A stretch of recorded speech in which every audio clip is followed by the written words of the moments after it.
Deus abençoe vocês, meus queridos. Continuando aqui, talvez esse vídeo não fique tão longo, mas é até muito bom.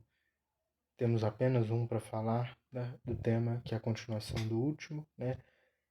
Para quem não ainda viu o último, eu recomendo que vá lá, né? Falando sobre disciplina, correção, repreensão, como devemos lidar com ela, qual a atitude do sábio perante essas coisas, se é que eu posso chamar assim, e a atitude do tolo também perante essas coisas, esses fatos, esses acontecimentos. E lá eu abordei a correção vinda dos humanos. Tem aquela correção que vem do pai, da mãe, do pastor, do irmão, do amigo. Mas agora eu quero tratar especificamente da correção vinda de Deus. Eu já deixei claro que não devemos lidar de forma tola com as correções, crendo que somos autossuficientes, que somos sábios, que somos detentores únicos e absolutos da verdade, porque isso nos impede exatamente de crescer em sabedoria, né? Isso impede que elevemos nosso conhecimento da fé e até de outros temas, né? Existem correções que não necessariamente são é, explicitamente de temas da Bíblia, né? E se não devemos lidar de forma tola, rejeitando toda forma de correção, repreensão e disciplina que vem dos homens, quem dirá aquelas que vêm de Deus? Porque os homens às vezes corrigem de forma injusta, de forma arrogante, de forma odiosa, se é que eu posso chamar assim. Mas Deus não faz isso. Todas as correções, toda a disciplina que Deus aplica aos seus é plenamente justa, é plenamente sensata e é na medida certa. Por mais que possa parecer e que realmente seja dolorosa, e eu quero abordar isso mais à frente. Primeiro eu gostaria de uh, elucidar que essa resistência à disciplina, resistência à correção não é algo novo, né? Quando a gente vai ver o Antigo Testamento, o povo judeu já é tratado, né, fazendo uma abstração aqui, aqueles judeus rebeldes já eram tratados como tendo um coração obtuso e circunciso. Isso acho que já é uma nomenclatura mais do Novo Testamento, salvo engano. Mas um coração que não muda, um coração que não aceita, um coração que permanece nos mesmos erros e não aceita disciplina. E também quando a gente vai ver aqui em Gálatas 4, 12, 16, né, quando Paulo dirige, obviamente, aos Gálatas, né, por isso temos esse nome da carta, os Gálatas demonstram, os Gálatas que, melhor contextualizando, antes haviam demonstrado amor para com Paulo, haviam demonstrado carinho, afeto, quando ele, anteriormente, né, quando Paulo passou a mostrar a eles o que era errado, o que não era certo, eles passaram a tratar Paulo de uma forma errada. É como se eles passassem a não gostar de Paulo a partir do momento que ele começou a corrigi-los. E isso é um grande problema, porque Paulo manteve sua posição, né? O que nós não podemos ter são pastores que sempre se moldam, pregadores, mestres que sempre se moldam ao público, não lidar com críticas. E aí entra num caminho errado. Não. E também aí entra aquele problema de querer público.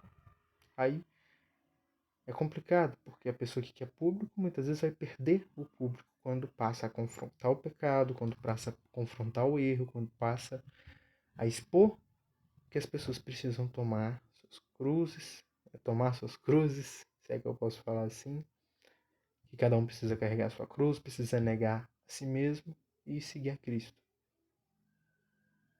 Às vezes essa pregação pode parecer não tão atraente.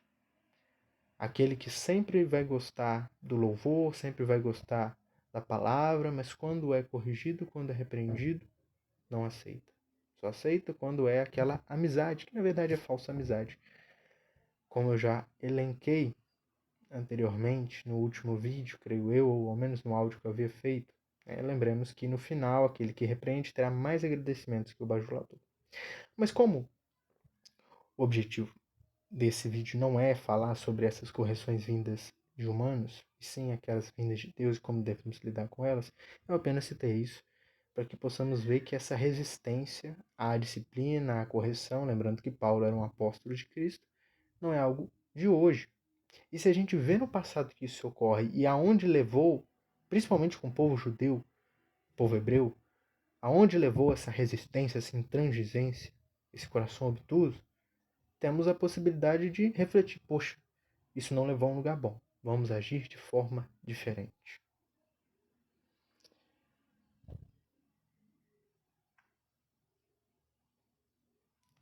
Então, quando Deus nos repreende, quando Deus nos corrige, temos de aceitar essa correção, essa repreensão.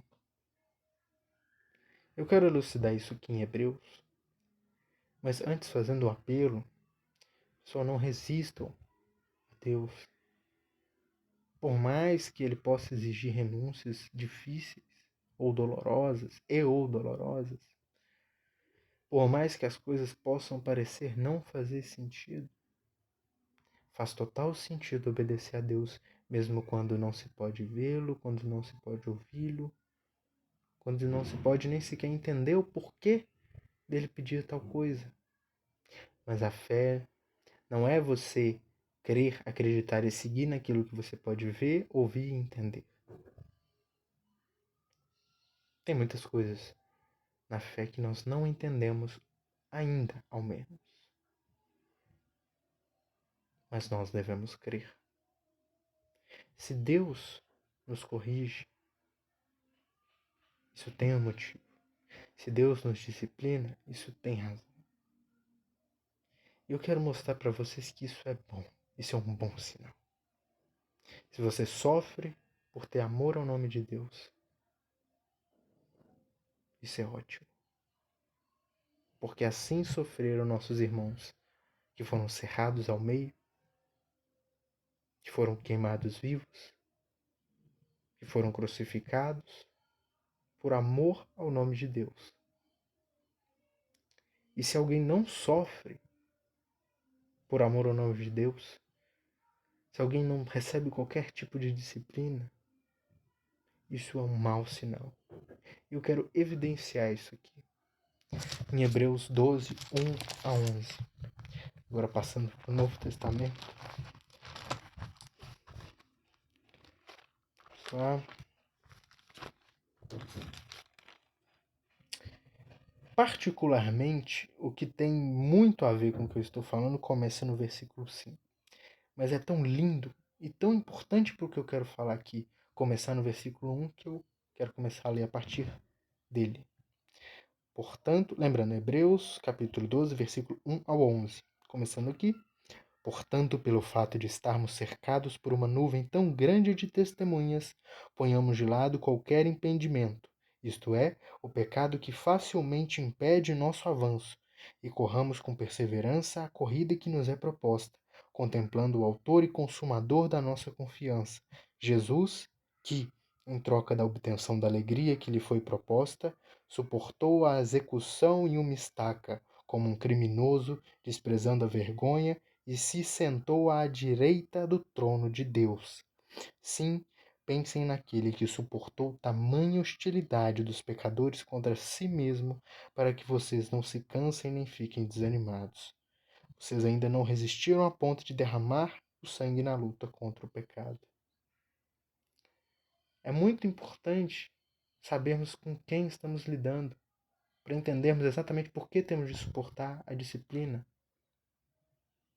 Não é qualquer um que está nos aplicando disciplina, que está nos corrigindo, que está nos repreendendo e que está nos guiando. É aquele que, mesmo sem precisar, porque nunca errou, desceu à terra, passando os sofrimentos que também nós passamos. Inclusive uma época em que os sofrimentos eram muito diferentes do que temos hoje. Hoje temos água encanada, temos comida embalada, congelada, temos hospitais de muito mais fácil acesso,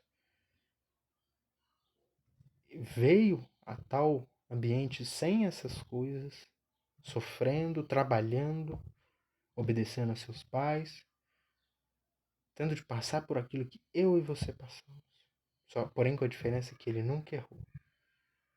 E mesmo assim passou pelos sofrimentos que nós passamos. E um sofrimento muito maior. Ele é aquele que nunca errou. Nós erramos. Nós não poderemos pagar pelo nosso erro. Porque o injusto não paga pelo injusto. O imperfeito não paga pelo imperfeito. Só um justo poderia pagar. Só que esse justo nunca errou. Ele não tinha pelo que pagar por si mesmo. Mas mesmo nunca tendo errado, ele pagou a conta por nós que erramos. Mesmo nunca tendo cometido nenhum pecado, ele pagou a conta com todos os sofrimentos que isso incluía por aqueles que pecaram. Esse é o amor de Deus. Acho que com tudo isso, se entendemos, poxa, ele sofreu muito mais que nós. Se ele, sem nunca ter errado, sofreu tanto, Deus não estaria sendo justo ao permitir que passemos sofrimentos muito menores? Na verdade, sigamos aquilo que Pedro nos ensina. Tenhamos alegria à medida que participamos do sofrimento de Jesus. Pois se sofremos por amar a Deus, temos um excelente sinal. Se sofremos no mundo, esse sofrimento apenas levará a mais sofrimento. Agora, se sofremos por amar a Deus, esse é o sinal que confirma que somos estrangeiros nessa terra. E nisso podemos ter alegria. Agora que entendemos, claro, o que fez aquele que proveu a salvação, que nós não fizemos, vamos ver o que é dito logo abaixo aqui, né? Aqui foi dito, vocês ainda não resistiram a ponto de derramar o sangue na luta contra o pecado, no versículo 4, e agora partindo para o versículo 5, que eu ainda não li. E também se esqueceram do conselho que lhes foi dado como filhos. Meu filho, não despreze a disciplina do Senhor, nem desanime quando ele o corrigir, porque o Senhor disciplina quem ama e fustiga todo aquele que aceita como filho. Considerem as provações como disciplina, Deus os trata como filhos. Qual filho não é disciplinado por seu pai? Todos os filhos legítimos passam por disciplina.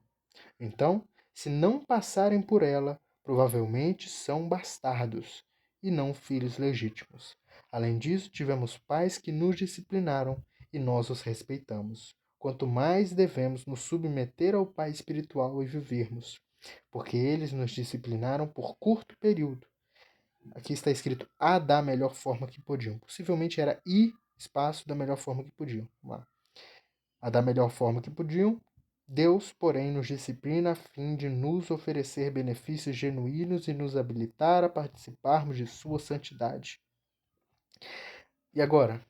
Qualquer disciplina, enquanto é aplicada, parece dolorosa e nada alegre. Entretanto, para os que foram treinados por ela, o fruto posterior é pacífico, a justiça.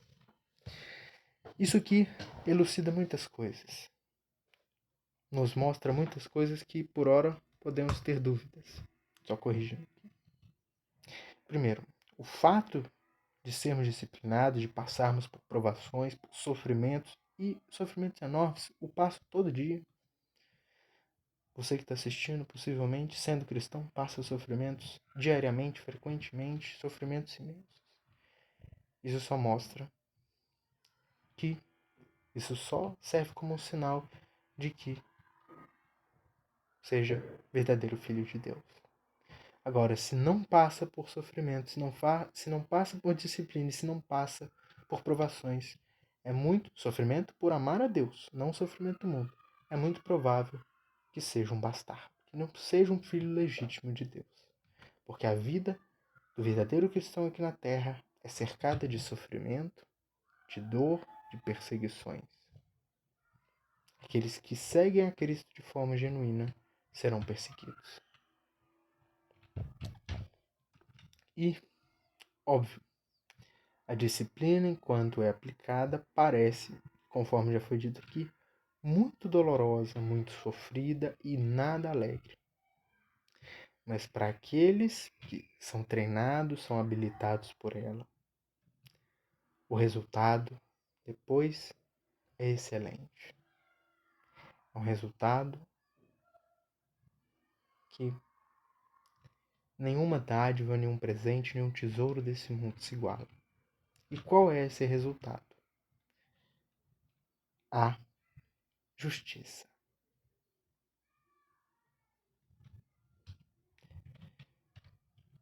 Eu creio que é isso. Esse vídeo aqui ficou menor que o outro, mas é isso, pessoal. Sigamos no caminho do Senhor, passando por todas as dificuldades que esse caminho nos traz, dando graças em tudo e não nos deixemos levar pelo desespero, pela aflição, de forma a ficarmos desesperados, obviamente, né, sem esperança, sem um propósito. Mas que os sofrimentos, novamente, por amor a Cristo, que passamos por amor a Cristo, seja um motivo para fortalecer a fé que temos. Que a nossa passada por esses sofrimentos, o nosso passar por esses sofrimentos seja uma prova da nossa perseverança.